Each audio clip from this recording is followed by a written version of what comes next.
She shielded a stranger from the hunt, unaware he was the Alpha King who would never let her go. The first thing I heard was the weight of him hitting the ground. I was at my work table in the clearing, the one I used on warm nights when the lantern smoke made the cottage unbearable, mending the hem of a ceremonial robe by the light of 2 oil lamps, when something large and heavy crashed through the tree line at the north edge of the ashveld and did not get up. I was not afraid of the dark. I had grown up at the edge of it. My mother had taught me that the forest at night held fewer threats than the pack in daylight, and she had been right more often than not. So I took my lamp and I went to look. He was face down in the moss, one hand pressed flat to the ground as if he intended to rise and had simply not gotten there yet. Large, dark-clad, a sword still at his hip, which meant he had not been robbed. A smell I did not recognize, iron and pine and something older, something that made the air feel thick, and blood, a great deal of blood, spreading from his left side where something had gone in between the plates of his armor.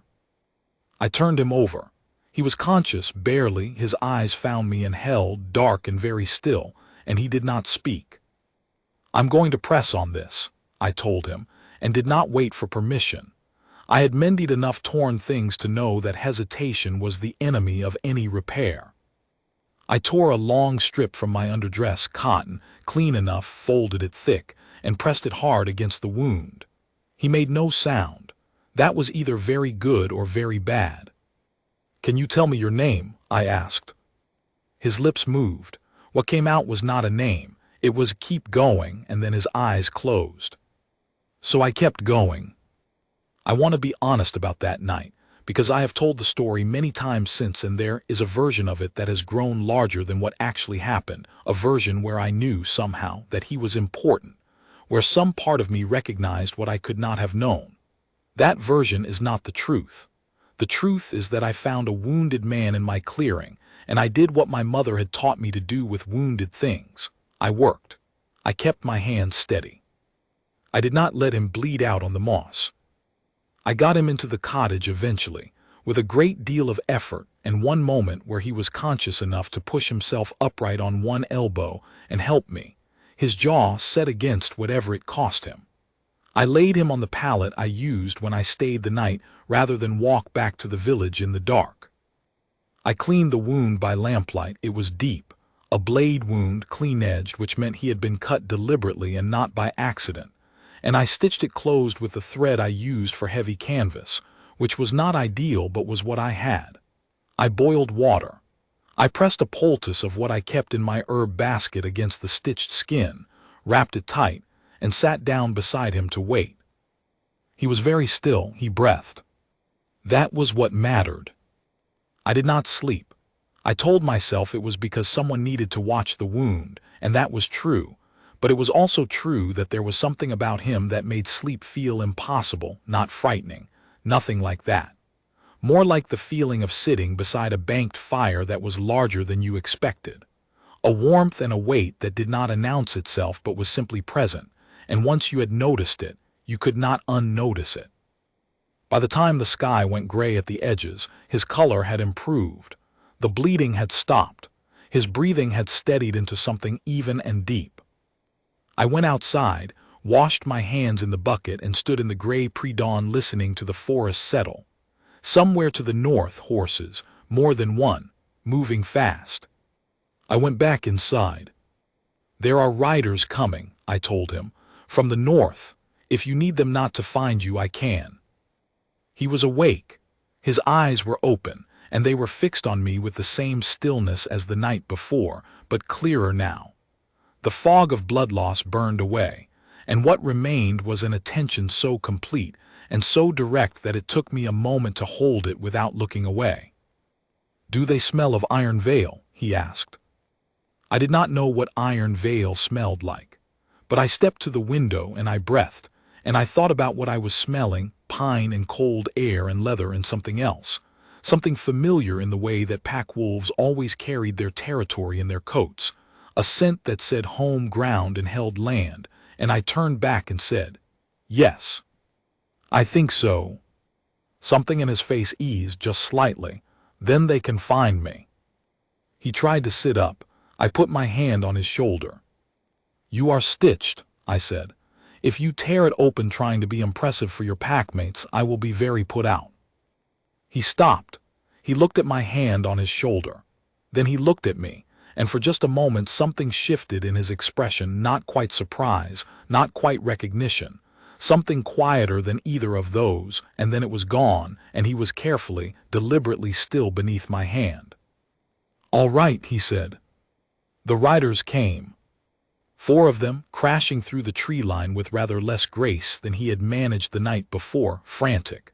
I realized, frightened in the way that men who are not often frightened become frightened when something has gone wrong that they cannot fix by fighting it. They saw him through the window. I heard one of them make a sound that was not quite words. When they came to the door, I opened it. They were very large. They were all armed. They looked at me as if they were not sure what to do with me, which was an expression I had seen before on the faces of people from well-established packs encountering someone with no pack at all, a kind of blankness, like trying to place an object in a room that had no shelf for it. He's inside, I said. He's stitched and stabilized. The wound was clean, no rot, no heat yet. He needs rest, and he is not going to get it if you take him on horseback for another 3 hours, so I would suggest you think carefully about your urgency. They looked at each other. Then they looked past me at the man on the pallet, who was watching all of this with an expression I could not quite read. Myra, he said, one of them, a woman with silver-streaked hair and a scar across her chin, whose face had gone from frightened to something more controlled. Stand down. They stood down. His name was Caravan. I learned this later, not from him, but from the woman with the silver-streaked hair, Myra, who was his second, who found me outside the cottage refilling the water bucket and said, in a tone that suggested she was testing the weight of each word before she set it down, "He is Caravan, Alpha of the Iron Veil. We have been riding since midnight." I looked at her. "He didn't tell you," she said. "He told me to keep going," I said. "I did." She was quiet for a moment. Then she said, "The wound, how bad?" "Bad enough that it would have killed him by dawn if he'd stayed in the forest. Not bad enough to threaten him now if he rests." I paused. "He's not going to rest." "No," she agreed. "He's not." She looked at me for a long moment with the directness that I had already noticed seemed to run through everyone in his orbit. A kind of frank appraisal, neither hostile nor warm, simply clear-eyed. "What's your name?" she asked. "Senna," I said, "the rogue's daughter, in case you needed the full accounting." Something shifted in her expression. Not pity, I would have closed the conversation at pity, something more careful than that. "I know who you are," she said. "Your mother was Ilven of the old Ashveld line, before the council stripped her standing." I had not expected that. I kept my face still. "She was a good woman," Myra said. "I knew her briefly, a long time ago." She looked back toward the cottage. "He'll want to thank you before we move. Don't be alarmed by him." "I'm not alarmed by anyone," I said. She almost smiled. "No, I don't think you are." They stayed the day, which I had not expected. I went back to my work. There were 3 more robes to finish before the moon gathering at Iron Veil Stronghold, and the deadline did not move for ambushes or Alpha Kings, and Caravan slept for most of the morning, which was the right thing for him to do, and which I suspected cost him something. He was awake by midday. I could hear his voice through the open window, low, steady, giving instructions in a quiet stream that his packmates moved around like water around a stone. Whatever had happened in the Ashveld forest the previous night, the ambush, the blade, the crash through the tree line, he was already building the answer to it, and he was building it from a pallet in my cottage while I sat 6 feet away sewing ceremonial hems. At some point he stopped talking, and I realized the quiet had changed character. I looked up. He was watching me. It was not the first time he had looked at me with that focused stillness, but it was the first time I had caught it when he was not in pain or blood loss or the fog of a bad night. He was entirely clear, and the attention was, I did not have a word for it. It was not the way the village men looked at me, which was mostly a kind of careful non-looking, the practiced unseeing of people who had decided what I was and did not want to revise it. This was the opposite of that. This was the attention of a man who was looking at something he had not seen before and was taking his time with it. "You work at night," he said. "The lantern light is better than the cottage in summer," I said, "and the forest is quieter. You're not afraid of the Ashveld after dark." "Should I be?" He considered this. "Most people are." "I'm not most people," I said. "I don't have a pack, which means I've always been the thing that moves through the dark on its own. You stop being afraid of it eventually. It starts to feel more like company." He was quiet for a moment. "What are you making?" "Ceremonial robes for the moon gathering." I smoothed the hem I was working on. "For Iron Vale." Something crossed his face quick, almost amused. "You mend our robes." "I mend everyone's robes," I said. "The pack may not want me at the table, but they're very glad to have my stitches on their ceremonial wear." He did not look away. "How long has that been true?" "My whole life," I said. "Since before my mother died, probably longer. She was invisible to them too." I said it the way I always said these things, plainly, without performance. There was no bitterness in it, or if there was, it had long since become indistinguishable from the rest of the sentence. It was simply a fact. The rogue's daughter mended their robes and was not invited to sit beside them, and this had been true for as long as I could remember, and I had stopped waiting for it to change. Caravan was very still. "I'm sorry," he said. It surprised me enough that I looked up. "For what?" I said. "That it has been true your whole life." He did not look away. "It should not have been." I did not know what to do with that. I went back to my sewing. They left at dusk, when Caravan had decided, against Myra's explicit advice, that he was well enough to ride slowly if they did not push the pace. He stood in the doorway of my cottage, upright, though I could see the effort of it in the set of his jaw and the way he held his left arm slightly away from his body, and looked at me across the work table. "Senna," he said. "You're going to tear the stitches," I said without looking up. "I can hear it in the way you're standing." "I won't tear the stitches." "You'll try not to. That's not the same thing." I set down the needle. "Change the dressing in the morning. Don't let anyone with heavy hands near it for 3 days. If there's heat or smell, get a healer immediately. Don't wait." "I know how to manage a wound," he said. "Then you know that, slowly, on horseback still jostles more than lying still would." "It does." He was quiet for a moment. "I'll be careful." I nodded. I went back to the sewing. He didn't move. "What is it?" I said.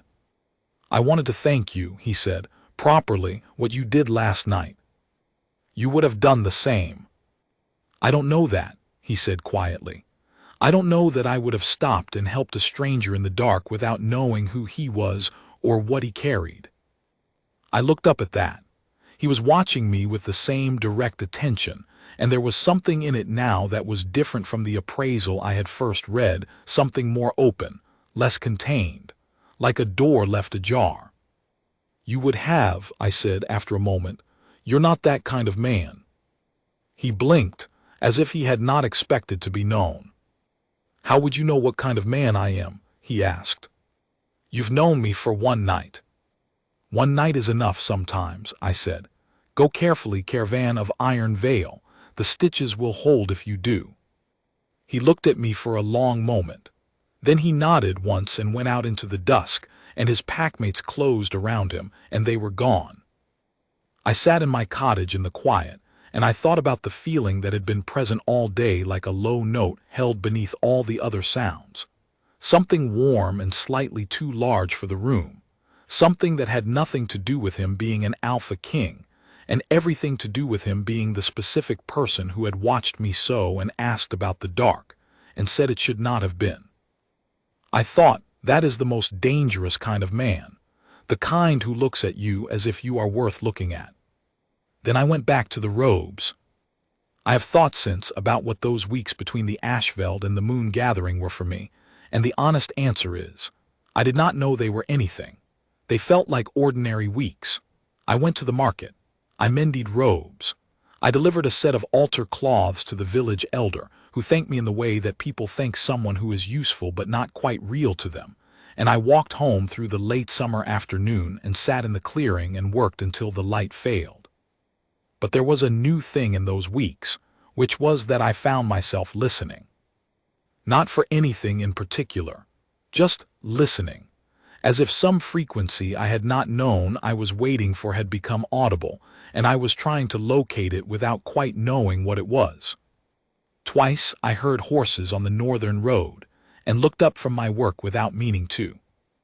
Once I woke at midnight certain that someone was at the tree line, but when I went to look, the clearing was empty, and the forest was quiet, and there was nothing there except the old Ashveld smell of pine and cold air, and something else that I would not have been able to name, but that made the night feel briefly like company.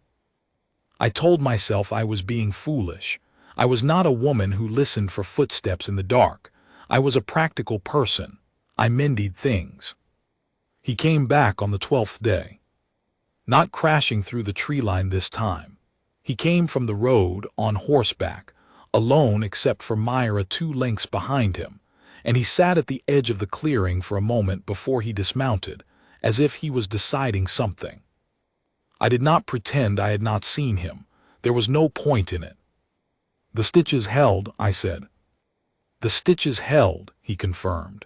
He walked across the clearing and stopped at the edge of the work table.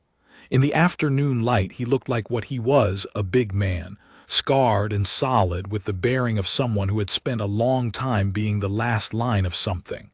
But he also looked tired. Not physically, something else. The tiredness of a man who carries a great deal, and has been carrying it long enough that the weight has become indistinguishable from himself. "I came to bring you payment," he said, "for what you did." "I didn't do it for payment."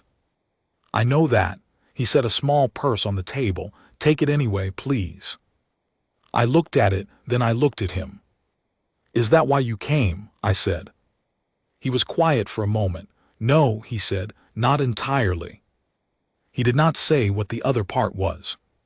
He pulled the stool from under the table edge and sat down, carefully, still favoring the left side slightly, and he asked me what I was working on, and I told him, and he listened the way he had listened in the cottage, with the whole of his attention, nothing held back, as if what I was saying mattered in some real and specific way. We talked until the light changed. He came back 3 days later, and 3 days after that. I did not let myself read into it. He was an alpha king. He had business everywhere. He was probably in the valley for a dozen reasons that had nothing to do with my clearing. I was the rogue's daughter and I mended robes, and whatever that feeling was that pooled in my chest when I heard horses on the north road, it was my own foolishness and I would keep it there. What I did not know, what I could not have known, because he did not tell me until much later, was what was happening to him. This is the part I can only tell from my own side, which is his, because it is his story and I carry it like a gift. His wolf had been restless for 3 years. Not sick, nothing like that. Nothing that would show in a healing or a moon run. Just restless in the way that a thing is restless when it is searching for something it cannot name and cannot stop looking for. He had ridden more moon runs in 3 years than in the decade before. He had gone to the borders of the territory and stood at them for no reason he could explain. He had woken before dawn with the feeling of a direction pulling at him, northwest, northwest, and had eventually started riding northwest in the pre-dawn dark and felt the pull ease and thought, something is here, in the Ashveld. He had never found it. And then he had crashed, bleeding and unhorsed, into a clearing at the edge of the Ashveld, and a woman he had never seen had pressed her hands to his wound without asking permission, and his wolf had gone, not still, exactly, but home. The way a compass settles when it finally faces north. The direction the restlessness had been pointing for 3 years, and suddenly it was not pointing at a direction anymore because it was here. And the here was this woman with her lantern and her steady hands and her complete absence of anything that looked like fear. He had not understood it that first night. He had been too far gone with blood loss to process much of anything beyond the warmth and the steadiness and the voice telling him to keep going. But in the cottage in the morning, when he had woken and found her 6 feet away sewing in the early light as if she had simply been there all night because that was what one did, something in him had turned toward her the way a flower turns toward the sun. Not a choice, a fact. He had gone back to Iron Vale and spent a week telling himself it was gratitude. Then he had ridden back to the Ashveld.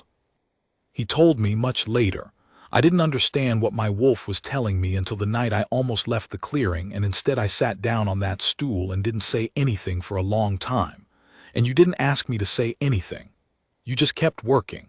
And I thought, I have never in my life been somewhere and felt this particular kind of quiet. And then I thought, I have been looking for it for 3 years and I didn't know that was what I was looking for. What he did not tell me, what Myra told me much later, with the frank bluntness that was her particular gift, was that he had gone to her after the 3rd visit to the clearing and said, I think she's mine. And Myra had looked at him for a long moment and then said, What are you going to do about Elder Marin? The moon gathering was on the 1st of the harvest month. I had delivered the ceremonial robes to the Iron Vale stronghold the week before, handed them to a junior packmate at the gate, taken my payment, not gone inside, and I had come this evening because the gathering was open to all Valley residents, rogue-born or not, and I had a delivery of altar candles that the head of the Moon Hall had asked for in person. Iron Vale stronghold in the evening of a gathering was the kind of sight that reminded you of the difference between people who had packs and people who didn't. The great hall glowed from every window. The sound of voices and the smell of food and the press of bodies and belonging came through the walls like something physical. People arrived in groups, in families, shoulder to shoulder, and they went in together, and the doors closed behind them, and the sound swelled. I went in alone, I always had. The Moon Hall was through the main corridor and to the left.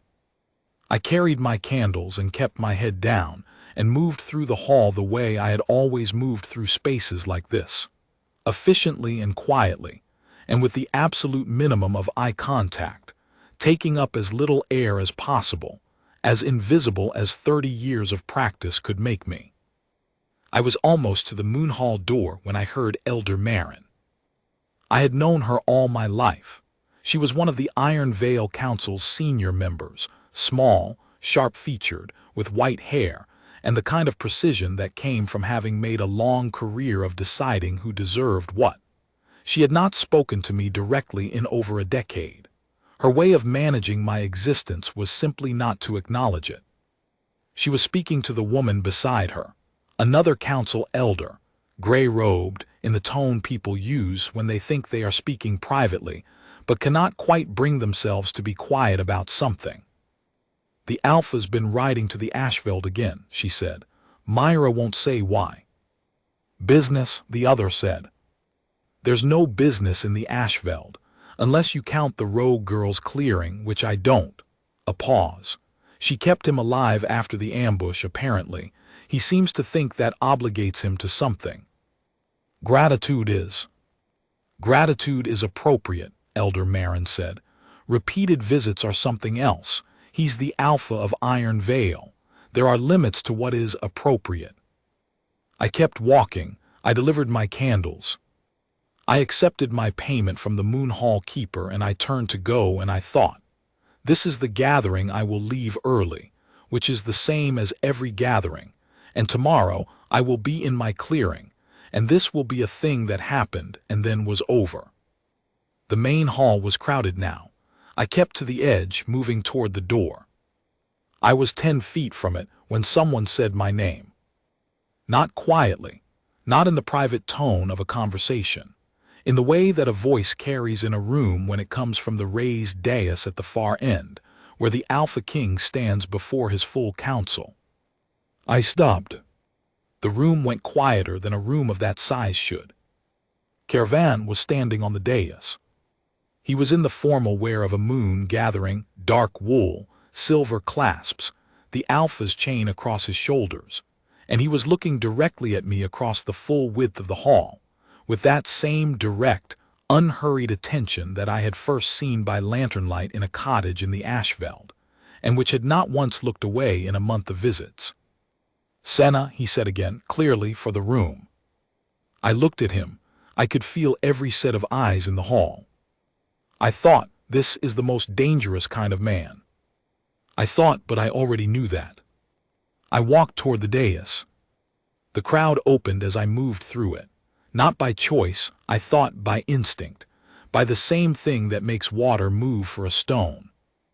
I kept my eyes on him and I walked, and I did not let myself think about Elder Marin or the silence or the quality of it, which was the particular silence of people who are trying to make sense of something that does not fit their understanding of the world. When I reached the dais steps, he came down them, all the way down, until he was standing in front of me on level ground, not above, not at a formal distance, but close enough that I could see the careful way he held his left side. The stitches were out by now, but the caution was still there, and the sight of it did something complicated to my chest. "I should have done this properly," he said, quietly now for me. "I owed you that."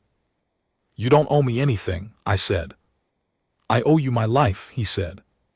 "But that's not what this is." He took my hand, not to shake it, not the formal clasp of a debt acknowledged. He took my hand the way you take a hand when you have been wanting to take it for a long time and have finally decided you are done waiting. And the world cracked open. That is the only way I know how to describe it. The way I felt it. A thread pulled taut across a great distance, suddenly gone slack, not because it had broken, but because the distance had finally closed. Something that had been almost sound for weeks, a frequency just below what I could hear, resolved into a note so clear and so complete that for a moment I could not have told you my own name. On my wrist, the mate mark burned to life. Not painfully. Like the settling of something warm and permanent, like a coal placed gently against the skin by careful hands. I looked down at it without thinking, a spiral of deep amber gold, curving from my wrist to the heel of my hand, pulsing once with his heartbeat and then steadying. I heard the room. The silence had become something else, not the silence of incomprehension, the silence of a room that has understood something completely and is still processing what it means. From somewhere to my left, Elder Marin said, "Alpha." Her voice was very controlled. A word. Caravan did not let go of my hand. "In a moment," he said.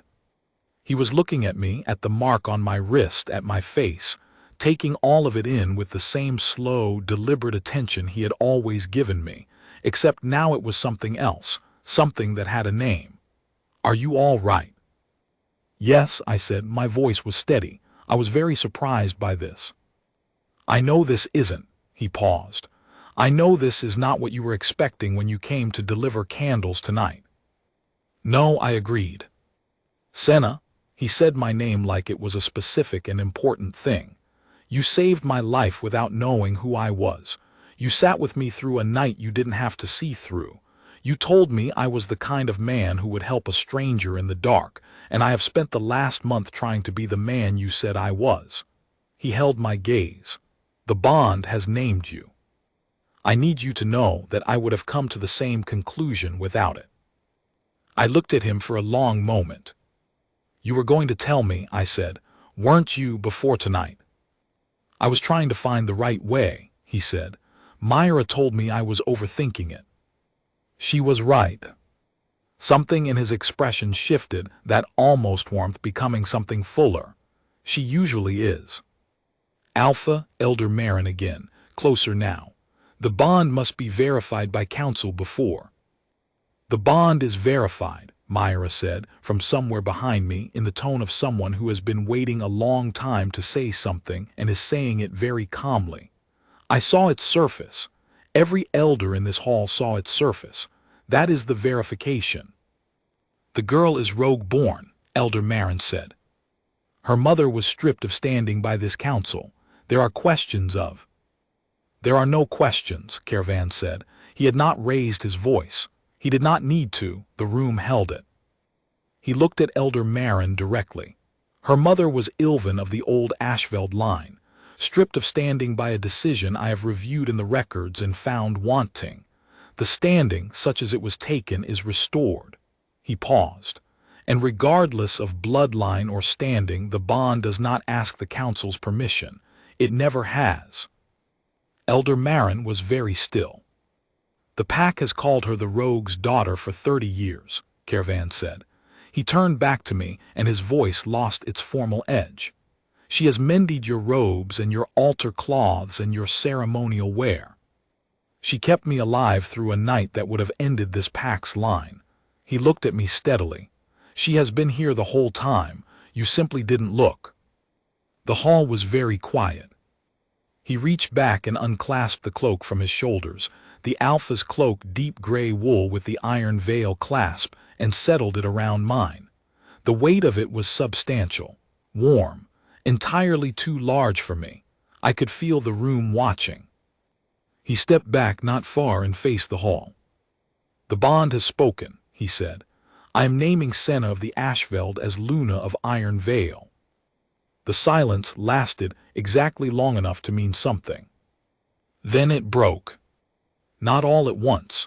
It started at the back, a packmate I did not know going to one knee, then another beside him. Then, in a kind of wave that moved from the back of the hall to the front, the Iron Vale pack went down, row by row, and the sound of it was not dramatic. It was the quiet sound of people kneeling on stone, the soft creak of knees and the rustle of formal wool, and it was the most extraordinary thing I had ever heard. I stood very still inside his cloak, and I watched the Iron Vale pack bow. Elder Marin, to her credit, did not fight it. She was still. Her face was complicated, not malice, I realized. Something more like the look of a woman who has organized the world a particular way for a long time and is now watching the organization shift. She did not kneel quickly, but she knelt. He came to stand beside me when the hall began to rise. He did not say anything immediately. Neither did I. The mark on my wrist had settled into something warm and steady. A second heartbeat laid alongside my own, and the room around us was beginning to fill with sound again. The sound of people beginning to make sense of a new shape of things. I'm still going to need to finish the altar cloths, I said finally. He looked at me.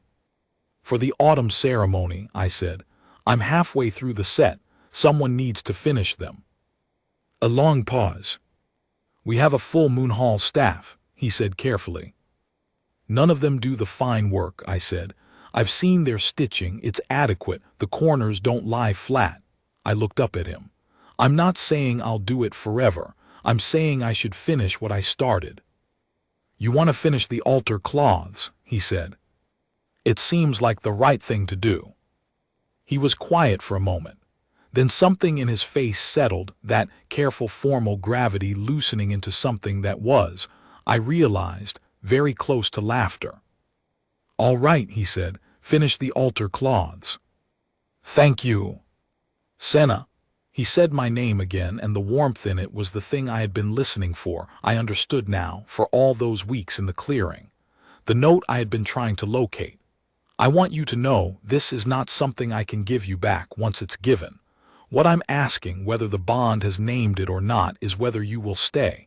Not because you owe me anything, because I'd like you to. I looked at him for a long moment. I thought about the clearing, the lantern light, the hours of working in the quiet with the forest around me and no one at the table, and the way those hours had felt like enough because I had made them enough, and the way that, lately, The quiet had started to feel different, had started to feel like a thing waiting to be filled rather than a thing complete in itself. I stayed through a night I didn't know would matter, I said. I think I can manage the longer version.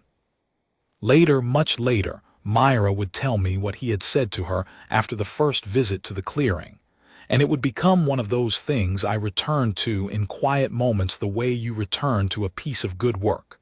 Not to revise it, simply to look at it. I think she's mine, he had said. And Myra had said, what are you going to do about Elder Marin? And he had said, without any particular drama, whatever is necessary, she can adjust. That was him. That was the specific man who had crashed through my tree line and said keep going and come back 12 days later and sat on my stool in the afternoon light asking what I was working on. Not a legend, not a symbol, a person who decided things and then was very calm about having decided them. I had told him he was that kind of man after one night. I had been right. I am sometimes right about people quickly. My mother said it was the only inheritance she was glad to have given me. The mark is old now, not faded.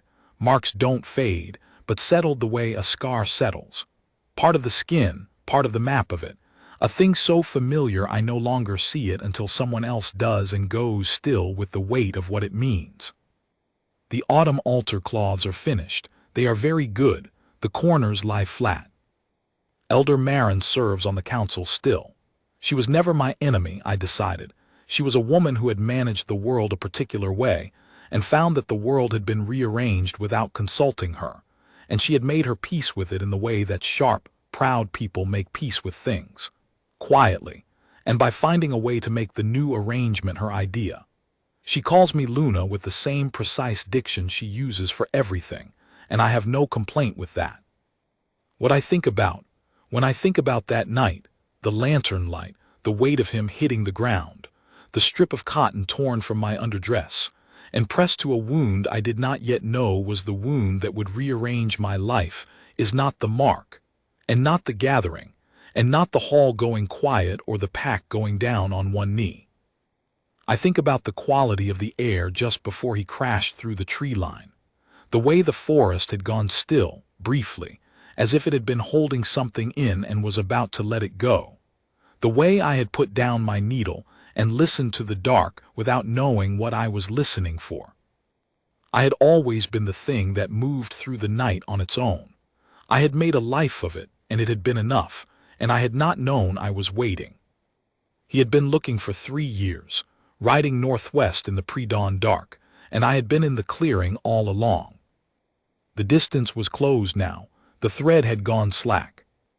I think of him this morning, in the gray early light, standing at the stronghold window with his shoulders doing that particular thing they do when he is watching the territory and is at peace in it. And of the way he looked up when I came to stand beside him, the way his attention moved from the horizon to me with the ease of a thing that has always known where to look. He did not say anything. He put his arm around me and turned back to the window, and we stood there together in the early light with the Ashveld forest dark on the horizon, and the mark warm at my wrist, and it was very quiet, and it was enough. It was more than enough. It was everything.